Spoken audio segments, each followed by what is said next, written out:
अस्सलामुअलैकुम नाज़रीन, किस्त नंबर 192 के लास्ट पार्ट में खुशामदीद। एपिसोड के शुरुआत में हम देखते हैं गोयनिक किले में उस्मान साहब आगे बढ़कर सिपाहियों के साथ घोड़ों पर सवार हो जाते हैं और कहते हैं, सरदारों सिपाहियों, हमने गोयनिक को फतह कर लिया है, अब ये जगह हमारी है। अब कोई ऐसा नहीं बचा जिसने इसके बारे में ना सुना हो। सब हमारा इंतजार कर रहे हैं, हमारा इंतजार करने दो। हम इस्लाम के अदल को रोम में फैलाएंगे जहाँ ना इंसाफी फैली हुई है। ये कहते साथ ही उस्मान साहब तलवार लहराते हैं और अल्लाहु अकबर का नारा बुलंद करते हैं। उनके सब जांबाज भी उनकी आवाज में आवाज मिलाते हैं और इसके साथ ही वो किले से रवाना हो जाते हैं। जंगल में सोफिया अरिस्तो और सिपाहियों के साथ गात लगाई बैठी होती है। इसलिए में उसे कारवां आता हुआ दिखाई देता है, जिसे देखकर सोफिया अरिस्तो से कहती है, सिपाहियों से कहो कि कारवां में मौजूद सब लोगों को मार दें। कारवां में आगे बढ़ते हुए ओगोस फातिमा से कहता है, फातिमा खातून माजरत। तो फातिमा कहती है, खैर हो, क्या तुमने ज़हीन लोगों की नकल करना शुरू कर दी है? तो ओगोस कहता है, मैं आपसे माफी मांग रहा हूँ, आप फिर भी मुझे मजबूर कर रही हैं, क्या ये मुनासिब है? फातिमा पूछती है, माफी क्यों मांग रही हो? तो ओगोस कहता है, आप उस्मान साहब की बेटी हैं, मैं नहीं जानता था। फातिमा कहती है, तो इसलिए ऐसा कह रही हो? अगर मैं आम लोगों में से होती तो क्या तुम ऐसा करते? तुम क्या फिर भी माफी मांगते? क्या तुम डर गए हो? तो ओगोस कहता है, डर क्या चीज है मैं नहीं जानता, लेकिन मैं गलती पर था।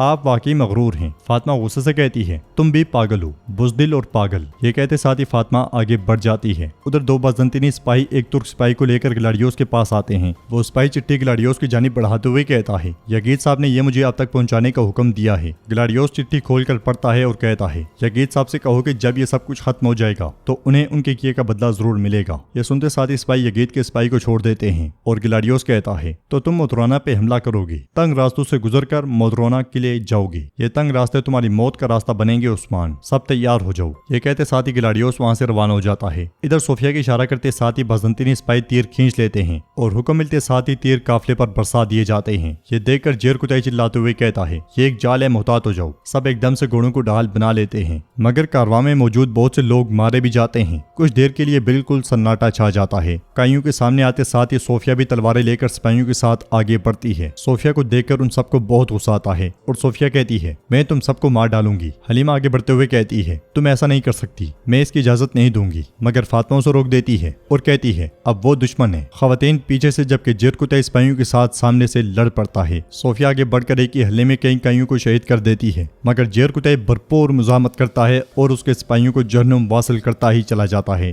हलीमा पहले सामने मौजूद और उसके बाद पीछे आने वाले बाज़ंतीनी सिपाही को भी मौत के घाट उतार देती है। गुंजा भी भरपूर मुकाबला करती है। अरिस्तो भी कई सिपाहियों को शहीद करता ही चला जाता है। एक खूनरेज जंग जारी होती है और गौस भी अपनी जंगी मारते दिखा रहा होता है। फातिमा की तलवार भी आबोताब से घूम रही होती है। कबीले में बाला खातून खाना बनाने वाली खवातीन से कहती हैं, बहनों, इस आग पे पकने वाला हर लुकमा एक जंग से दूसरी जंग को दौड़ने वाले हमारे सिपाहियों के लिए ताकत का सबब होगा। आप थक गई हैं, लेकिन थोड़ा मजीद सब्र। खवातीन कहती हैं, अल्लाह आपसे राजी हो बाला खातून। इसलिए में किस्मत एक सिपाही के साथ वहां पे आती है और बाला खातून से कहती है, फरीजे पे मामूर सिपाहियों ने बाज़ंतीनी फौजियों को आसपास देखा है। जब ताकुब किया तो पता चला कि वो सोफिया के सिपाही थे। यह सुनकर बाला खातून सिपाही से पूछती हैं, वो किस तरफ गए हैं? तो सिपाही कहता है, आगचा ताश गार के रास्ते के करीब बाला खातून। यह सुनकर बाला खातून कहती हैं, वो कल इस तरह आई थी जैसे वो सुलह करने का इरादा रखती है। सोफिया ग्योनिक के रास्ते पर छकड़ों पे हमला करेगी, तैयार हो जाओ, हम भी जाएंगे। ये कहते और सुनते साथ ही वो सब तेजी से आगे बढ़ जाते हैं। जंगल में उस्मान साहब सिपाहियों के साथ घोड़े दौड़ा रहे होते हैं। गिलाडियोस गात लगाई बैठा होता है और कहता है, आ जाओ उस्मान, आ जाओ, मैं मोदोरना को तुम्हारी कब्र बनाऊंगा। ये कहते साथ ही वो आग वाला तीर लेकर तैयार हो जाता है और उस्मान साहब के पास आते साथ ही बारूद वाले ड्रम में दे मारता है। बारूद की वजह से एक जोरदार धमाका होता है। बहुत से सिपाही आग की लपेट में आ जाते हैं। कोई घोड़े पर से गिरता है और किसी का घोड़ा गिरता है, मगर उस्मान साहब सही सलामत वहां से निकलने में कामयाब हो जाते हैं और धमाका होते साथ ही कहते हैं, घोड़े से उतर जाओ सिपाहियों। गिलाडियोस भी झाड़ियों से निकलकर उनके सामने आ जाता है और कहता है, तुम जल जाओगे उस्मान, इस आग से तुम पर यकीन करने वाला हर शख्स जल जाएगा। मैं तुम्हें ग्योनिक के लिए जवाबदेह ठहराऊंगा। तो उस्मान साहब कहते हैं, क्या तुम हमें आग से डराओगे? हाँ सिपाहियों, हमला करो। दोनों तरफ के सिपाही भागते हैं और आपस में टकरा जाते हैं। एक बार फिर शदीद जंग शुरू हो जाती है। बुरान जबरदस्त अंदाज में लड़ते हुए उस्मान साहब का साथ देता है। कुल्हाड़े से लड़ने वाला तुरान भी अपने पास किसी को टिकने नहीं देता। सरदार कोजा की मुजाहमत जबकि यगीत मजबूरन लड़ रहा होता है। सरदार कोजा उसे कहते हैं, शाबाश यगीत भाई, कुफार की ताकत को तोड़ दो। उनके सामने ही यगीत एक बाज़ंतीनी सिपाही को काट डालता है और कहता है, हम तोड़ेंगे भाई, हम तोड़ेंगे। गिलाडियोस की तलवार भी खून उगल रही होती है। लड़ते हुए अलाउद्दीन बुलंद आवाज से कहता है, हुजूर, हम हर जानिब से घिरे हुए हैं। तो उस्मान साहब कहते हैं, बर्दाश्त करो, बर्दाश्त करो, हमने लोहे के पहाड़ों को पिघला दिया है, ये हमें क्या नुकसान पहुंचा सकता है। हमला करो और लड़ते रहो। उधर जेर कुतई की मुजाहमत भी जारी होती है। लड़ाई के दौरान एक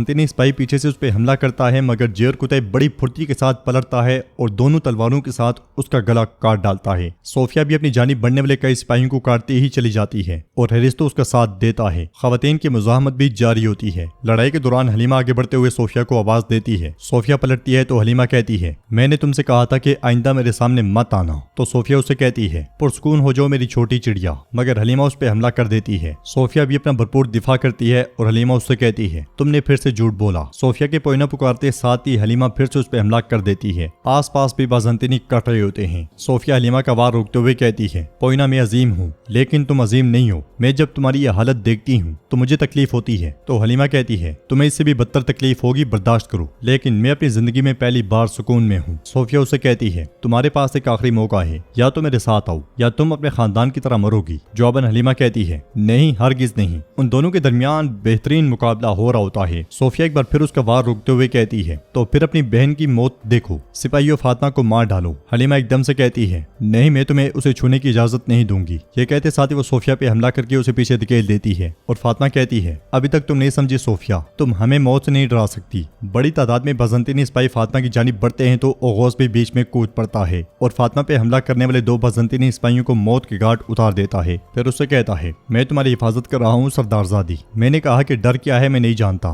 फातिमा उससे कहती है, तुम हक बेजानिब थे, यकीनन हम देख रहे हैं, पागल सरदारजादे। उधर एक बाज़ंतीनी पीछे से उस्मान साहब पर वार करने ही लगता है कि तुरान सामने हाइल हो जाता है और कहता है, आप चलें हुजूर, मैं आपकी हिफाजत कर रहा हूँ। ये कहते साथ ही तुरान उस बाज़ंतीनी को काट डालता है और उस्मान साहब लड़ते हुए ही उसका शुक्रिया अदा करते हैं। एक एक कई पर कहीं कहीं बाज़ंतीनी चढ़े होते हैं। वो मुश्किलात तो देखते हैं मगर मुकाबला नहीं छोड़ते। बुरान दो के वार एक साथ रोकते हुए कहता है, हुजूर हम यहाँ फंस गए हैं। ग्लाडियोस उस्मान साहब के सिपाहियों को शहीद करते हुए कहता है, खत्म हो गया उस्मान, सब खत्म हो गया, मैंने तुम्हारी फतुहात की शमा बुझा दी है। यहीं तक था, यहीं तक था। मगर इसलिए में तुर्गुत बे सुंगूर आगा और सिपाहियों के साथ वहां पहुंचते हैं और बाज़ंतीनियों पर तीर बरसा देते हैं। तुर्गुत बे तीर छोड़ते हुए कहते हैं, उस्मान हम पहुंच आए हैं। उन्हें देखकर बुरान, अलाउद्दीन और उस्मान साहब बहुत खुश होते हैं, जबकि ग्लाडियोस का चेहरा लटक जाता है। वो आंधी और तूफान की तरह घोड़े दौड़ाते हुए बाज़ंतीनियों पे चढ़ दौड़ते हैं और कुछ देर पहले तक खावी बाज़ंतीनी सिपाही एकदम से दिफा की हालत में आ जाते हैं। ग्लाडियोस की नजरें मुसलसल आने वाले सिपाहियों पर होती हैं। ग्लाडियोस को मुश्किल में देखकर उस्मान साहब कहते हैं, क्या तुम्हें लगता है कि हमने एहतियात नहीं की? हाँ, जब तक मैं ना कहूँ खत्म हो गया ये खत्म नहीं होगा, हमला करो सिपाहियों। ये कहते साथ ही उस्मान साहब फिर से काफिरों को काटना शुरू कर देते हैं और अब की बार सबका जोश और जज्बा कई गुना बढ़ चुका होता है। तुर्गुत बे भी कुल्हाड़े के साथ बाज़ंतीनियों पे कहर ढहा देते हैं और कहते हैं, मैं जब तक जिंदा हूँ तुम्हारे शाना बिशाना हूँ उस्मान। सुंगूर आगा आगे बढ़ते हुए कहते हैं, काफिरों को तहस नहस कर दो, आज इन पे कोई रहम नहीं होगा। ये कहते साथ ही वो बाले से कुफार पे टूट पड़ते हैं। हर तरफ अपने सिपाही मरते हुए देखकर ग्लाडियोस बहुत ज्यादा परेशान और खौफजदा हो जाता है। वो शदीद गुस्से में अपने सामने मौजूद कई सिपाही को छलनी छलनी कर देता है और चिल्लाते हुए कहता है, हम पीछे हटेंगे उस्मान, मैं वापस आऊंगा, मैं कसम खाता हूँ कि मैं तुम्हारे लिए वापस आऊंगा। ये कहते साथ ही ग्लाडियोस वहाँ से भाग पड़ता है। ये देखकर उस्मान साहब कहते हैं, तो तुम भाग रहे हो? हाँ, तुम्हारे पास मौत के अलावा कोई फरार नहीं है, जहाँ मर्जी जाओ। वहाँ से तमाम बाज़ंतीनियों का सफाया हो जाता है। लड़ाई के इख्तिताम पर अलाउद्दीन उस्मान साहब से पूछता है, हुजूर ग्लाडियोस कुत्ते को इस रास्ते का पता कैसे चला? ये सुनकर यजीद बहुत परेशान हो जाता है और उस्मान साहब से कहता है, हुजूर ग्वेनिक की फतह के बाद हर जगह उन्होंने अपने आदमी खड़े कर दिए होंगे। तो उस्मान साहब कहते हैं, उनके इक़दामात बेकार हैं, हमारे पास शहादत के सिवा कोई रास्ता नहीं है, हम मदुराना फतह करेंगे और जब तक वो फतह नहीं हो जाता तलवारें म्यान में नहीं जाएंगी। ये कहते साथ ही उस्मान साहब सिपाहियों के साथ आगे बढ़ जाते हैं। जंगल में लड़ते हुए सोफिया हलीमा से कहती है, मैंने तुम्हारी परवरिश की, अगर मैं ना चाहूँ तो तुम मुझे नहीं मार सकती। ये सुनते साथ ही हलीमा उस पर हमला करती है, मगर सोफिया उसकी तलवार गिराकर अपनी तलवार उसके गले पर तान लेती है। ये देखकर जेर कुतैब बहुत परेशान हो जाता है और आगे बढ़ने की कोशिश करता है, मगर सिपाही रास्ते में हायल हो जाते हैं। सोफिया को ढीला पड़ा हुआ देखकर हलीमा एकदम से खंजर निकालती है और उसके पेट में गोंद देती है। फिर उसकी तलवार गिराती है और कहती है, मैं अपनी माँ और अपने बाप की बेटी हूँ, मैं काई हूँ सोफिया, और अब तुम मेरे हमलों के बारे में नहीं जान सकती। जख्मी होने के बावजूद सोफिया उसे एक जोरदार थप्पड़ मार के जमीन पे गिरा देती है। ये देखकर गोंचा हलीमा हलीमा पुकारती है और सोफिया कहती है, तुमने मेरी पोइना को मार दिया और अब मैं तुम्हें मार डालूंगी। ये कहते साथ ही वो हलीमा पे हमला करने ही लगती है कि बाला खतून एकदम से तीर छोड़ देती हैं, जो सोफिया के बिल्कुल मुंह के सामने से गुजर जाता है। ये देखकर फातिमा बहुत खुश होती है और बाला खतून सिपाहियों से कहती हैं, जब तक उस्मान साहब के मानते ग्वेनिक नहीं पहुंच जाती अपने सामने आने वाले हर एक को कुचल डालो। सोफिया भी चिल्लाते हुए कहती है, फौजियों इनमें से कोई भी जिंदा जिंदा ना रहे। कोई भी। जमीन पे गिरी हुई हलीमा आहिस्ता आहिस्ता पीछे सरकना शुरू हो जाती है। बाला खतून खवातीन और सिपाहियों के साथ घोड़ों पर से ही उन्हें काटना शुरू कर देती हैं। उधर उस्मान साहब मोदौरना किले की जानिब रवां दवा होते हैं और उस्मान साहब की आवाज गूंजती है, मैं उस्मान सरदार, मैं हक की राह से बिल्कुल भी पीछे नहीं हटा। मैं तुर्क रियासत से हरगिज दस्तबरदार नहीं हुआ। मैंने आगे बढ़ने के लिए किसी के सामने सर नहीं झुकाया। मैंने अपने वालिद से ले जाने वाली सरदारी को परवान चढ़ाया। मैंने रियासत कायम की। मैं जालिमों के जुल्म के खिलाफ उठ खड़ा हुआ। मैंने मजलूम की तरफ हाथ बढ़ाया। ये रास्ता जिसमें मौत को शहादत समझा जाता है। अब मैं अपनी कौम से कहता हूँ, या तो फिरौनों के साथ जंग करके फना होंगे या इस्लाम के परचम तले हमेशा आबाद रहेंगे। तो नाज़रीन, इसके साथ ही एपिसोड भी इख्तिताम पजीर होती है। अगर आप नेक्स्ट एपिसोड का ट्रेलर देखना चाहते हैं तो ऑलरेडी अपलोड कर दिया गया है PKV वर्ल्ड पे, आप जाकर देख सकते हैं। वीडियो पसंद आए तो लाइक कर दें, शेयर कर दें, सब्सक्राइब नहीं किया हुआ तो सब्सक्राइब करने के साथ साथ घंटी वाले आइकन को दबाना मत भूलें। इंशाल्लाह मिलते हैं नेक्स्ट वीडियो में, तब तक के लिए रखें अपना और अपनों का बहुत ज्यादा ख्याल। अल्लाह निगहबान।